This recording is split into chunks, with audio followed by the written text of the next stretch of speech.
Hello, everybody. My name is Lejla Turčilo, and my colleague Lamija Silajdžić and I come from the Faculty of Political Science, University of Sarajevo. Today, we would like to present you our thoughts on a topic about the media and information literacy in Bosnia and Herzegovina, changes of the approach towards learning.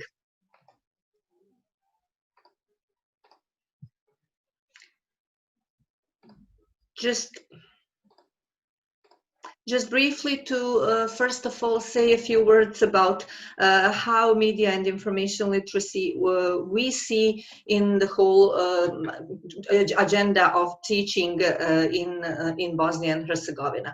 It encompasses, in our view, a wide range of activities and processes which should lead to more competent user of media and information technologies, which is a core of our activities at the Faculty of Political Science, University of Sarajevo as well. How and what was the focus before our initiative? Basically, we had various concepts regarding information literacy, media literacy, digital literacy, etc.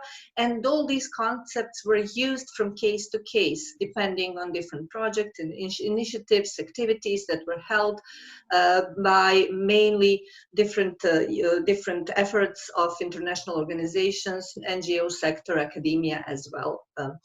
The focus was mainly on protection of young online users. That was the main agenda for many years before we started our initiative on developing the media and information literacy in Bosnia and Herzegovina. And the problem basically was that media and information literacy was not seen as a key competence for contemporary society. It was not perceived through lifelong learning perspective, and that was the main obstacle that we were facing at the very beginning. It was not seen as a critical thinking and switched from media and information consumption to citizens' action.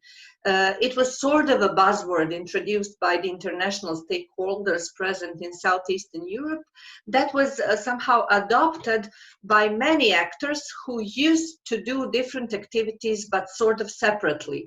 That was the main mistake we kind of spotted in the whole process of development of media information literacy in Bosnia and Herzegovina, which was the lack of systematic approach.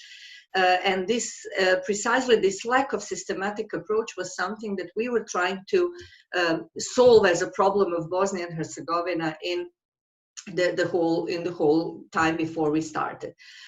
Different terms were used in legislation. Sometimes it was media literacy, other times media and information literacy.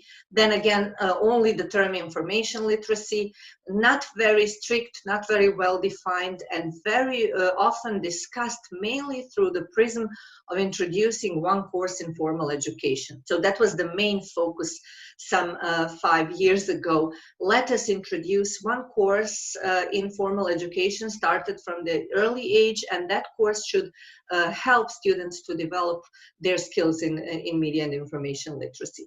And another issue, very important, was that this was mainly project-oriented development of media and information literacy. In many cases, duplicating activities, short-term activities with a very narrow outcomes in general. What we were facing as well was that was no reliable data or surveys on state of media and information literacy in the country. So we definitely needed some more research in the field. And we also faced a low level of exchange of experience and good practices. That's why we focused on establishing a wide network of stakeholders which should share their experiences. We must mention a complicated formal education system in which in total in a country of like 3 million people, 14 ministries of education are in charge of development of media and information literacy, which was definitely an obstacle to change any kind of system to introduce media and information literacy. And also not very developed the system of training in general of professionals in the field, where we saw a problem of training of trainers that was needed. So in general, we may say that there were many challenges in media and information literacy education. And what we started from was a very broad definition and very wide understanding of media information literacy as a competence based on the principles of lifelong learning, an umbrella competence that is necessary in a society which is facing with transformations and which expects the citizens to be sufficiently informed and educated and competent participants in democratic discourse. What we started as an idea was a horizontal and vertical integration of media information literacy into the education system through what we call the hybrid model of multi-component integration, which is a feasible and sustainable process, and we saw it as an optimal model of public policy intervention. That's why we invited competent ministries and institutes to create a stimulating framework for the implementation of media and information literacy in the education. The key shift in the mindset, in the approach, in our understanding, was a transformational learning. We based it on the theories of multimedia and constructivist didactics and decided to work more on this idea of the program, which is realized to the extent that learning subjects have acquired some new knowledge, some new competences, some new behavioral repertoires on how much learning has contributed to overall changes in their lives. That's what transformational learning in the understanding of Mesero was. The key term in our whole process was dynamic educational environment consisting of dynamic digital learning object and open educational resources. Why we actually decided to go along this line? Because that encourages the development of competences as well as the personal and professional development of the individuals. And also it encourages a sense of control over one's own learning and progress and motivation and participation in the learning and development process. This whole agenda actually helps to develop critical thinking and self-assessment as well as organizational skills. That digital dynamic learning object is any digital content that's available through repositories along of a set of whole perspectives that describes it. Digital educational content is actually all content in digital form intended for learning and teaching used on a computer or a mobile device. This goes in line with the whole idea of users rather than just students or those who will consume the whole material. So we decided to go in the direction of providing a digital educational content and as well as to work with the open educational resources.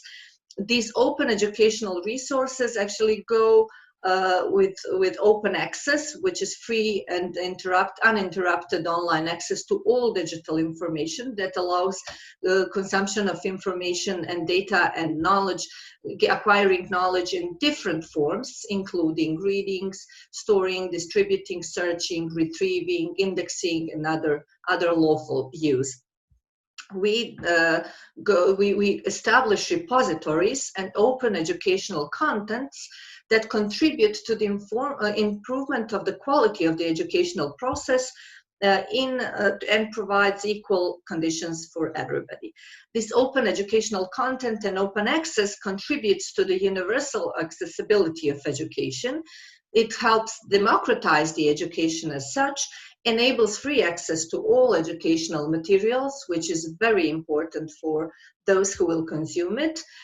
It's also available for multiple use, modification, and sharing, which helps growing knowledge and increasing the potentials of the materials available. Open educational content also includes entire courses, but also some learning materials, content modules, collections, journals, softwares to support development, use, and reuse of learning. This was very important to create platforms which will help us learn, unlearn, and relearn different terms and ideas within the MIL umbrella in general.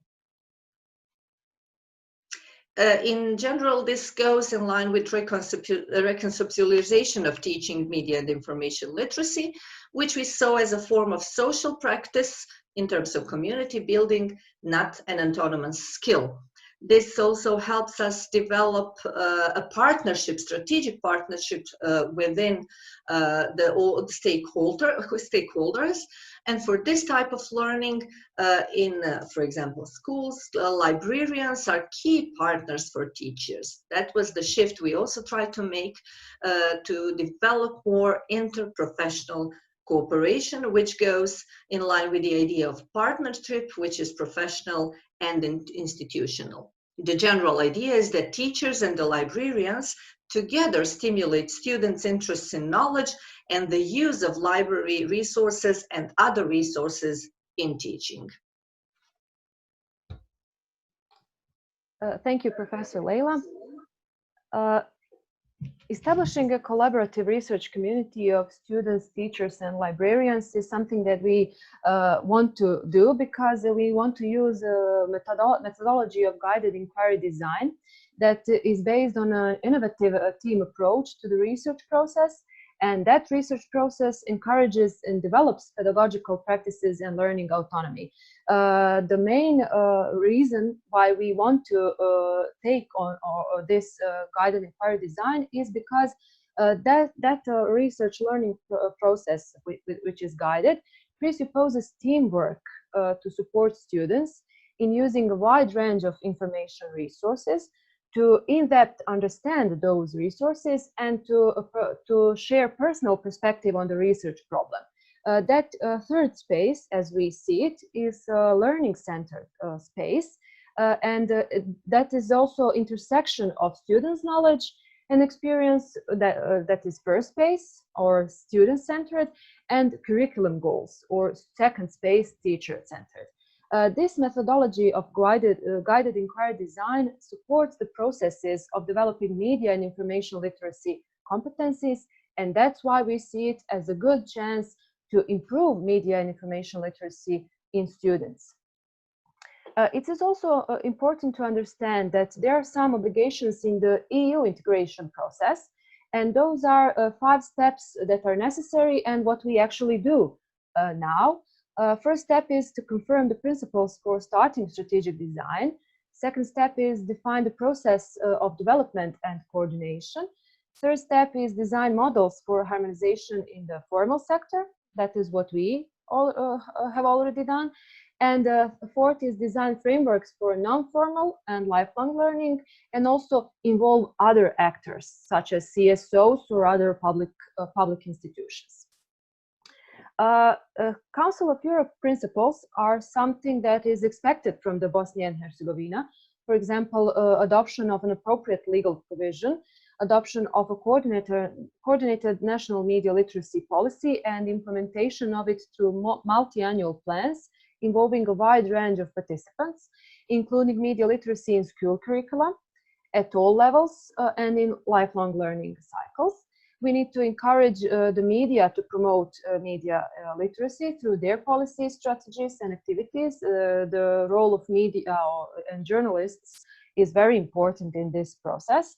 And we need to ensure the national regulatory authorities to have the scope and resources to promote media literacy. Those are Council of Europe principles that are our obligation, something that is expected from our country. But it's also important to understand one warning that media, news channels, and ubiquity of the internet can give the impression that digital age turned everyone into media users, and that the digital can be found everywhere, including schools. But European Union warns us that that impression is false. And moreover, schools are a significant exception in this case. School is, as we see it, only place where it's crucial to train future citizens to understand, to criticize, to create information, and to be active citizen, active participant of our society and communities. The digital citizens in schools must initiate constant critical thinking in order to achieve meaningful participation in their community. So media and information literacy as a key competence in digital age is also very important for democracy and for developing of our democratic societies.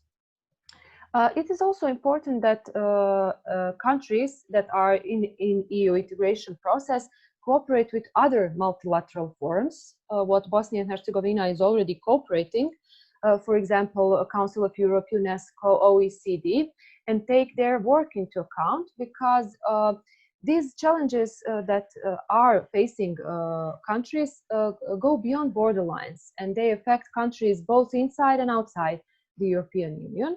It is, though, important to emphasize that Bosnia and Herzegovina lacks strategy and coordination in this field, even though it's already cooperating with multilateral factors.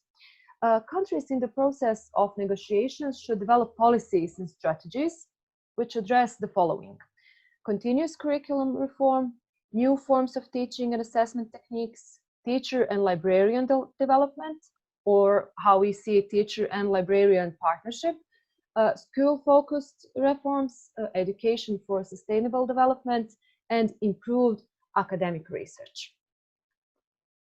Thank you very much.